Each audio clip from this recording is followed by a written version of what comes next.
What is up, everybody? Welcome into Shout, a Buffalo football podcast. We're getting ready for the final preseason game against the Tampa Bay Bucks this weekend. And Ryan, I got to tell you, pretty big news day when it comes to the Bills. We got a chance to meet with Sean McDermott down at One Bills Drive today before practice. I have some practice takeaways to get to as well. And then obviously the biggest news of the day, maybe a former Buffalo Bills wide receiver could be on his way back. We'll get into that. How are you, buddy? I'm doing great. And you know, Matt, if he's coming, I believe, from Pittsburgh, maybe he can take an Amtrak in. Ooh, look at you. They don't call you the transition king for nothing, my friend. They don't call me that at all. Okay, Amtrak's Empire Service offers frequent departures daily from Niagara Falls, Buffalo, all the way to New York City, and stops include Rochester, Syracuse, Utica, Schenectady, Albany, Hudson, Poughkeepsie, Rhine Cliff, and so much more. No middle seats on any ride, plenty of legroom, and there's reclining seats as well. Free Wi-Fi, no baggage fees, and kids ride 50% off. Riding Amtrak is an experience, a fun and relaxing way to get to your destination. All right, Ryan, let's get to Gabe Davis here right off the jump. I think the fact that he's still available, there's a story there coming off of a torn meniscus. I think the teams are a little bit concerned about checking the health box. And I think, Pittsburgh's bringing him back for a second visit, which makes you kind of wonder if maybe after the first visit, was it one of those things where, all right, go back, continue to rehab, continue to work. He's posted on social media that he's been working out down at UCF, and then come back when you're a little bit healthier. We'll take a look at it again, and then we'll see. From the Bills' perspective, it's interesting because they weren't a part of that first run of free agent visits with Davis. Maybe kind of checking the tires a little bit, kicking the tires a little bit on his level of health.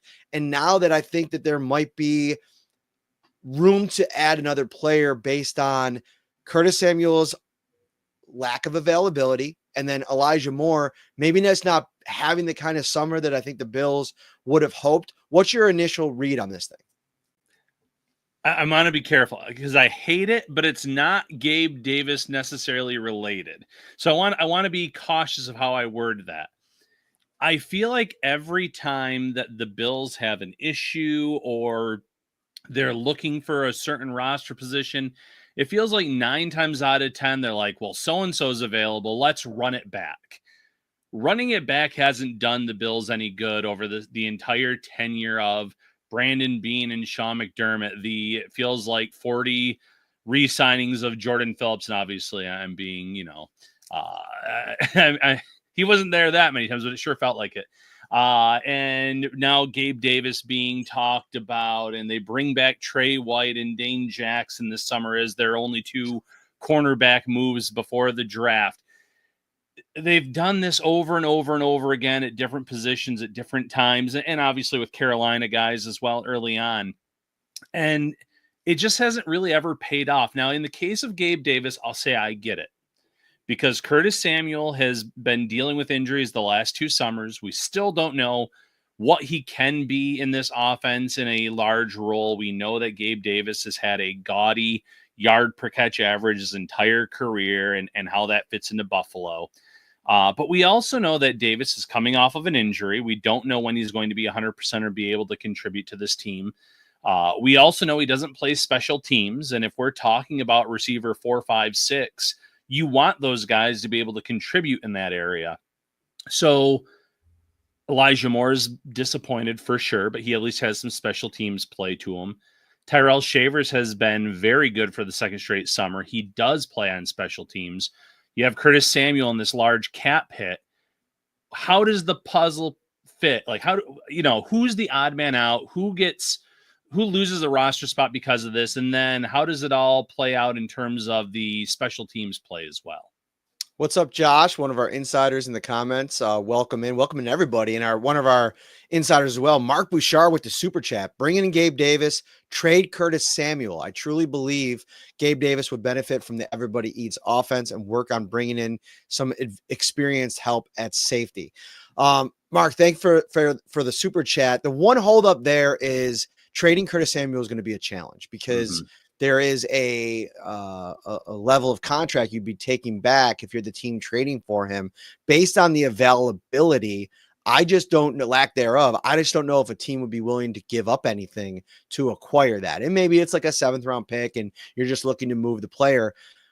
But it's funny, Ryan, talking with Curtis Samuel after practice today, I didn't get the sense from him that he doesn't feel like he's going to be a part of this thing and be a big part of this thing. And he's worked his way back from the injury. He feels like he knows the offense, getting back out there, being able to make a play. I thought today he had a touchdown play that probably went 60, 70 yards where you're like, oh, wait, that's what it's supposed to look like with Curtis Samuel in this offense. And so I think to your original point, which I think holds up pretty truly here, is that I have no problem with Gabe Davis as wide receiver 4 or 5.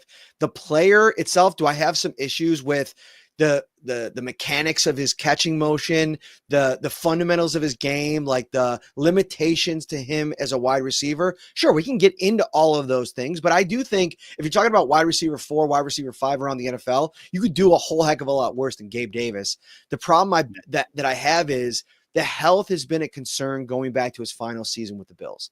And if you're not able to get on the field and stay on the field, there's things they could do with him, right? Like he could be that Mac Hollins type of player where you ask him to, mainly be a blocker, be somebody that can go out there and be competitive at the catch point, all those things.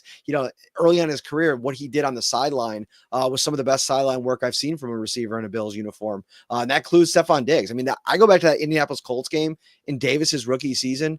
He was spectacular in that game. And he's had a lot of big game Gabe, right? Like that's something that Bills fans talked about. There's also another element to this that's interesting is that like, I don't think Gabe and Bills Mafia had the best parting of ways, right? Like, his mother was very vocal on social media.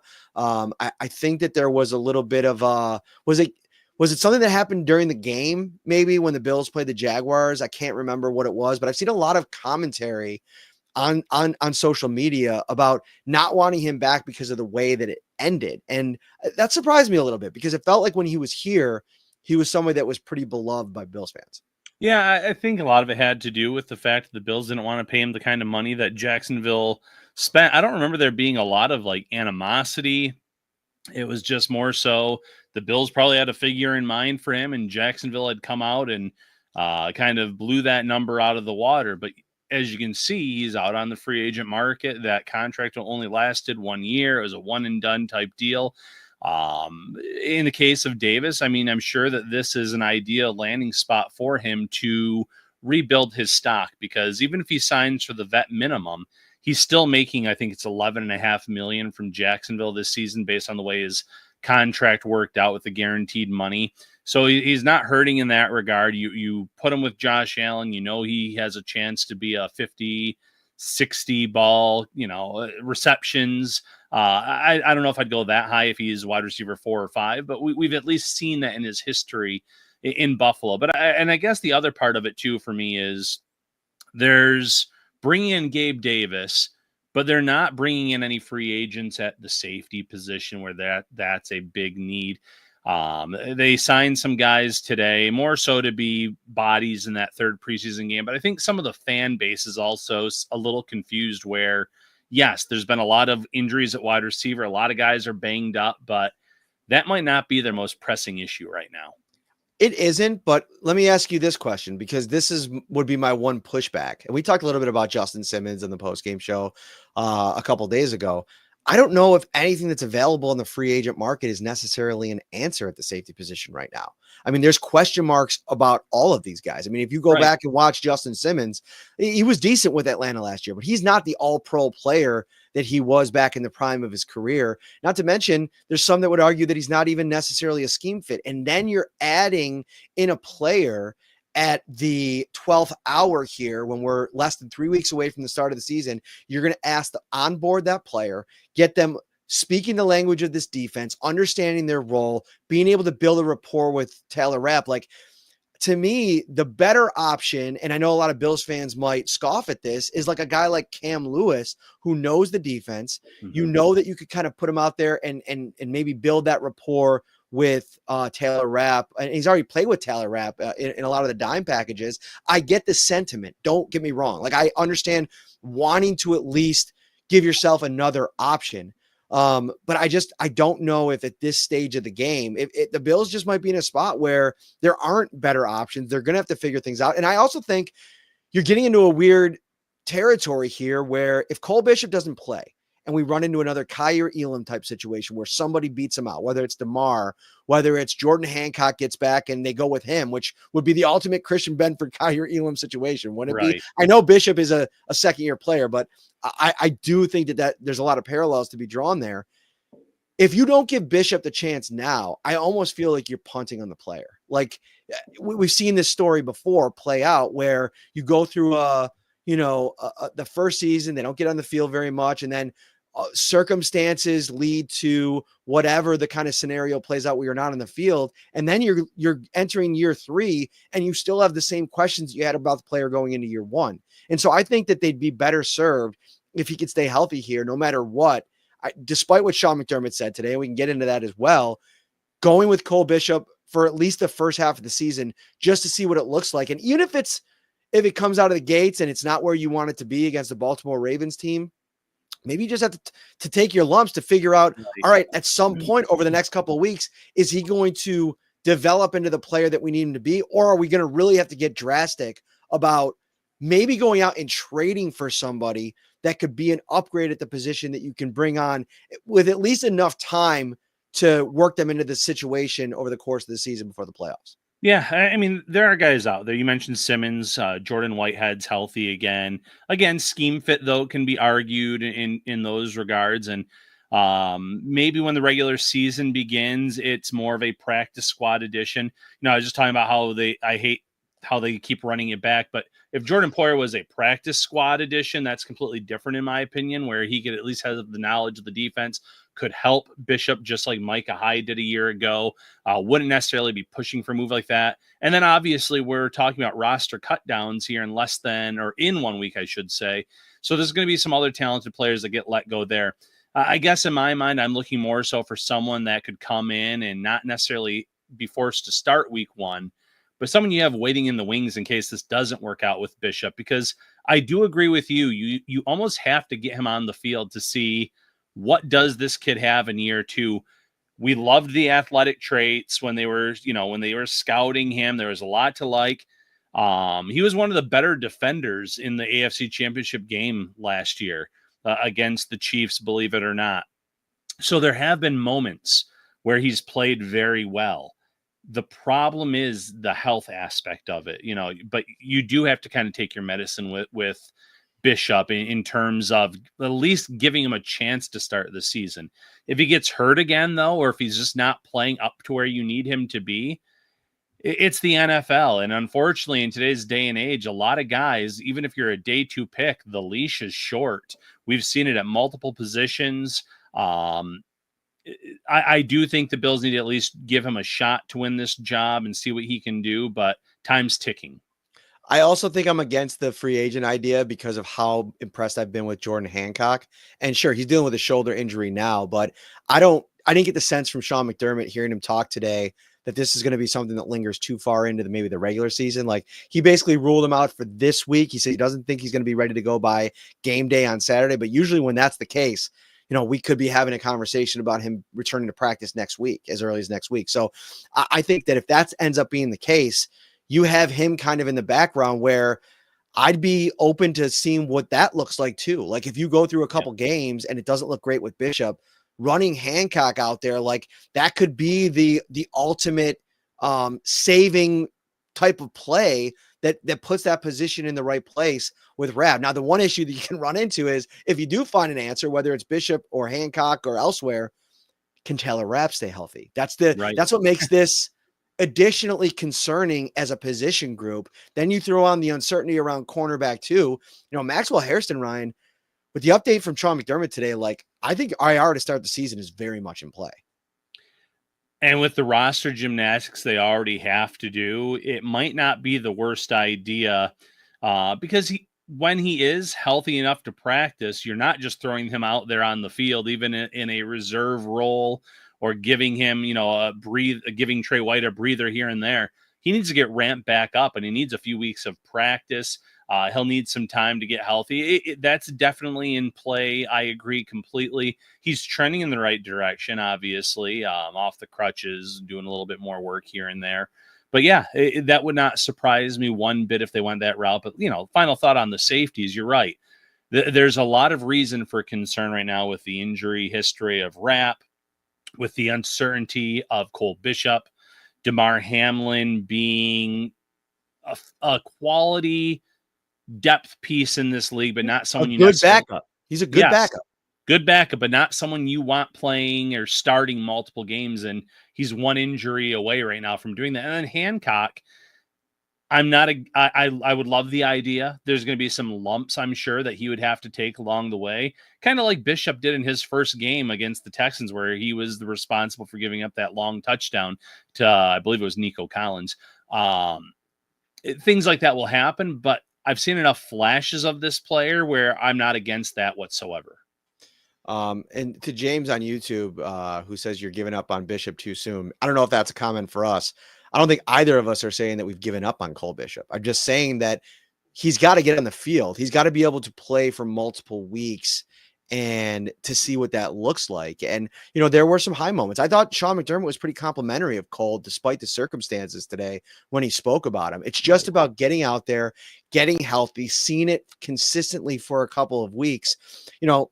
I don't want to overreact too much to that big play in the game. And that's another thing we can kind of get into here. Any big takeaways from that game after the rewatch?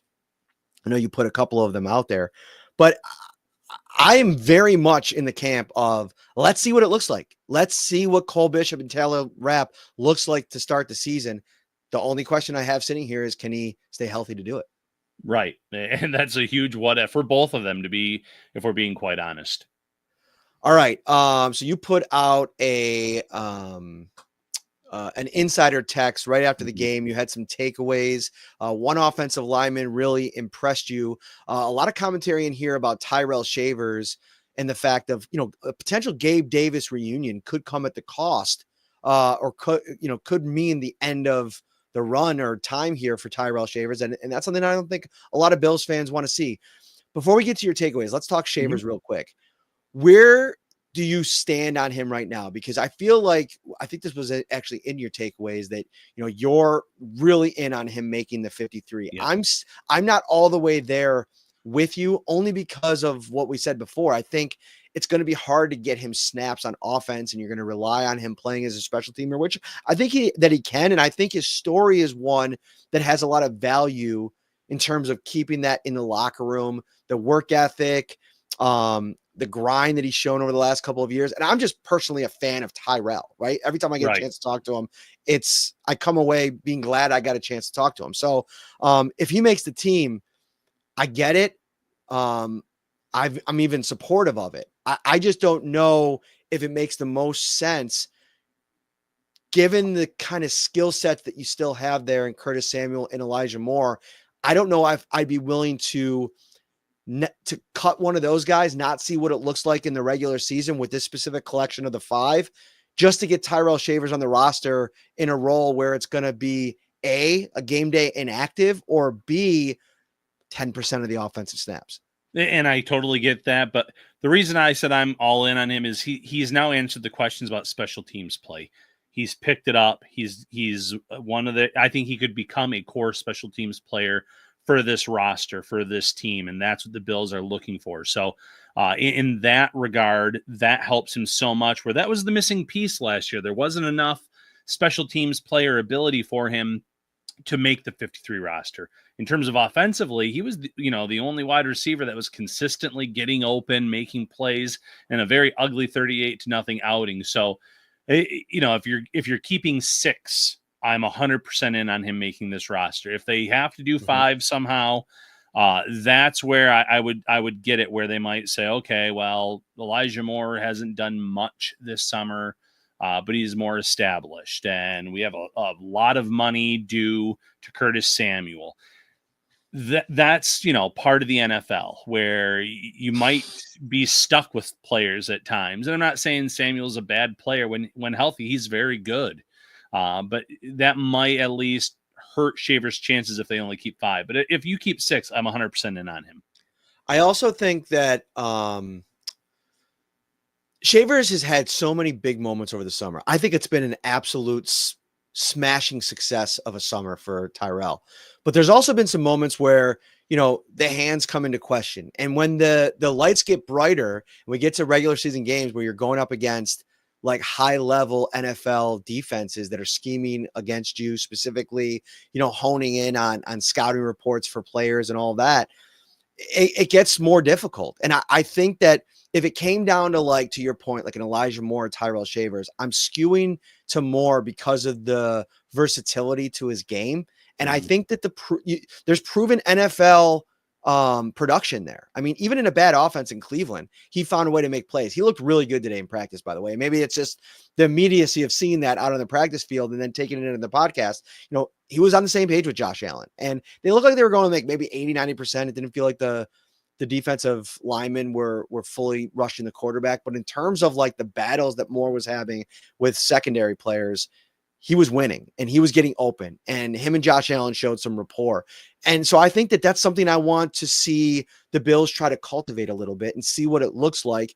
And it stinks to have it come at the expense of Tyrell Shavers, but it's been a while since they kept 6 wide receivers. And I think the closer we get to it, if you have to keep a Brandon Codrington as a specialist specifically, that's going to probably not allow you to keep 6.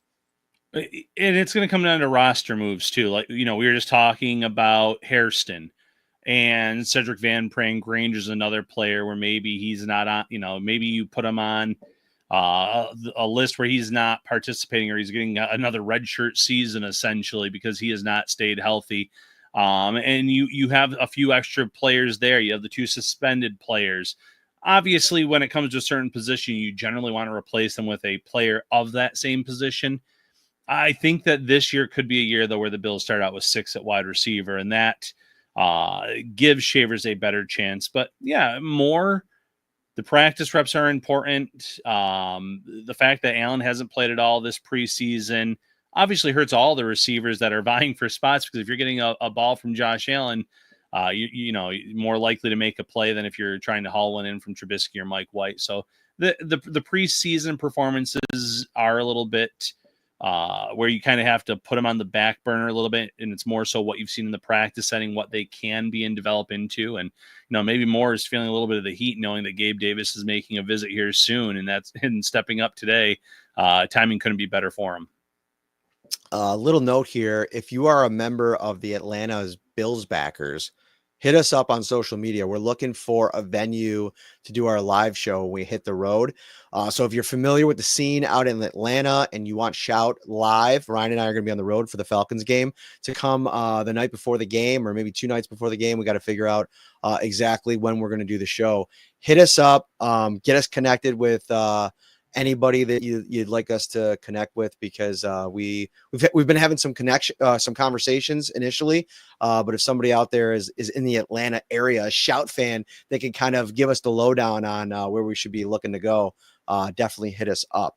All right, a couple really quick notes.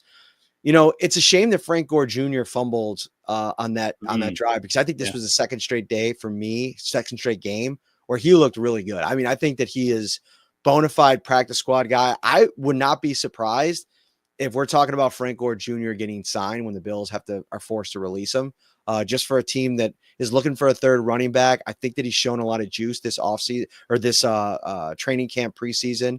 So he was one of my big takeaways.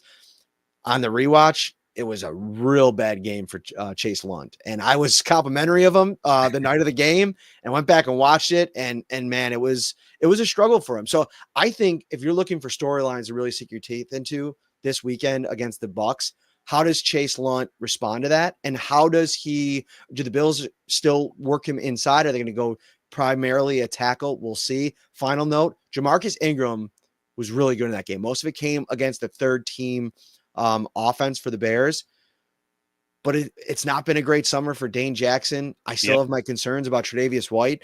I think Jamarcus Ingram might be making his final stand to try to make this roster. And if Harrison's not available, and maybe he's got to go on IR, that gives Ingram even more of a chance to make the team.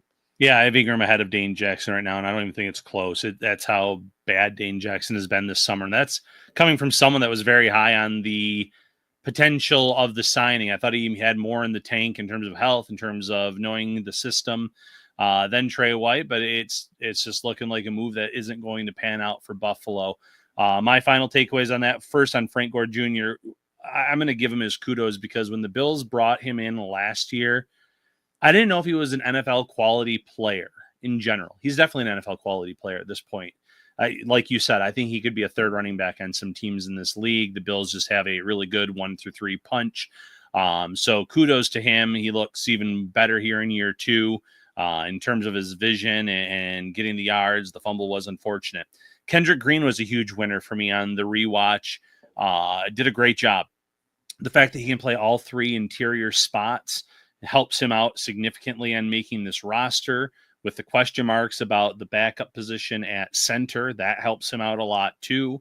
So Kendrick Green looking like a former day 2 pick, and mind you, it's one preseason game, but really stood out in a positive light to me in that one. And then I had Hoyt just being a playmaker. Again, the diagnosing of the screen pass, the sack.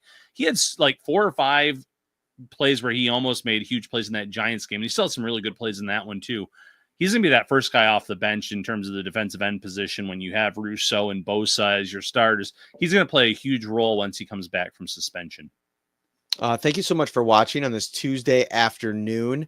If you're watching on YouTube, hit that like button, subscribe to the channel as well. We really appreciate it. If you're looking to get some shout swag in your life, head over to the link in the description here on YouTube or on the audio platform. We got the official Shout apparel store that is up and running. You can get yourself a t-shirt, koozie, coffee mug, whatever you want. Go get yourself the new gear. Ryan's rocking one right now, I think. Yeah, that's right. And it's embroidered. I love it. It's not like a screen press with this. So sewn right in, looks good. I have the polo, the t-shirt. We ordered a lot of different goodies. Sports Locker did a great job for us. All right, couple of quick injury updates. Mike White seemed to get banged up during team drills today, which I think could really affect the Bills' plan here this weekend. If you're the Bills and you're saying, okay, Josh Allen's not going to play in the preseason finale, I would almost guarantee that's going to be the case.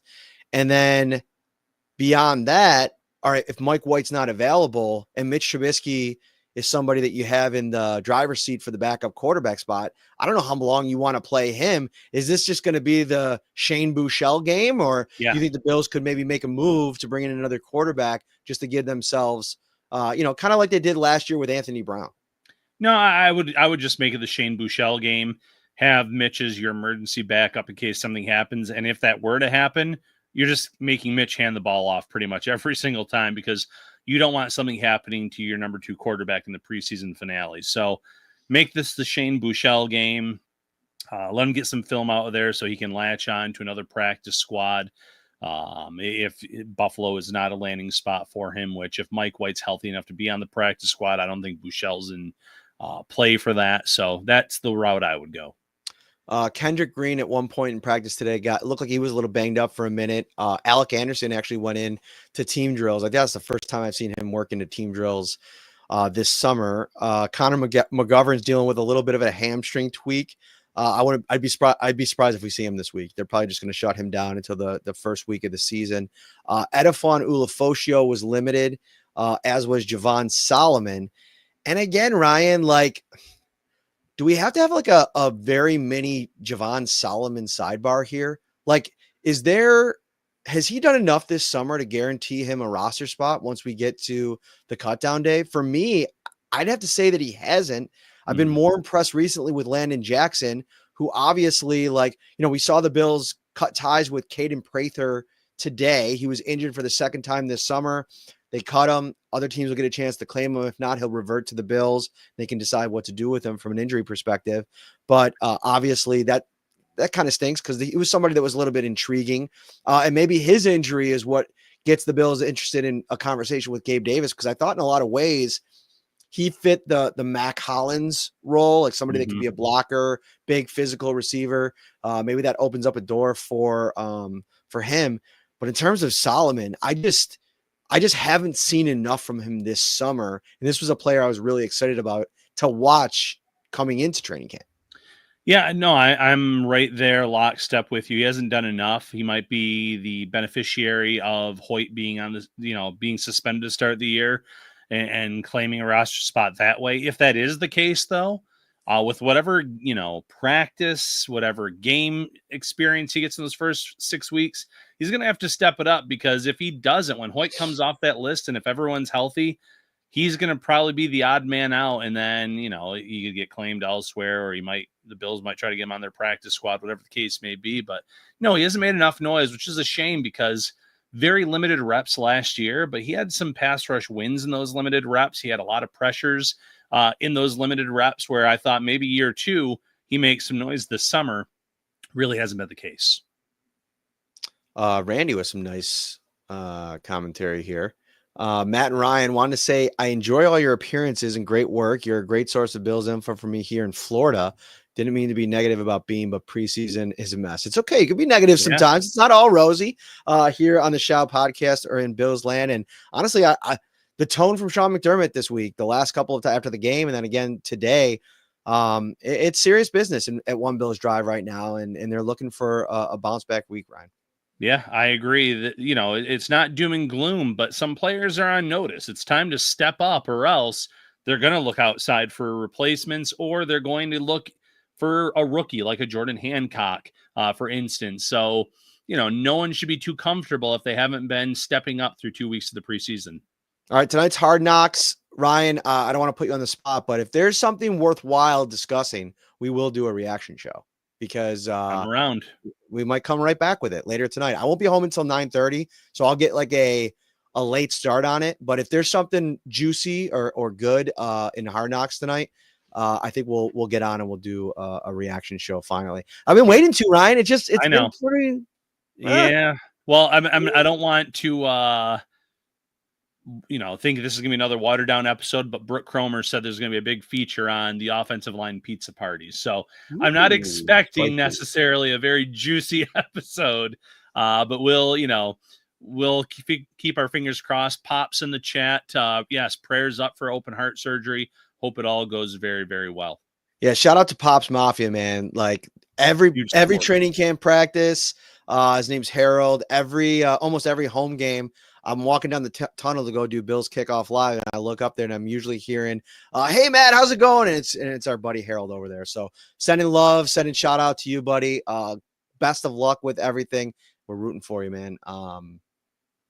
One of our OGs. He's been listening on the YouTube side for a long time. We really appreciate that. Yeah, 100%. And there's a picture. It's kind of blocked by some of my former pro wrestlers there of you and I on the sidelines, and Harold took that as well.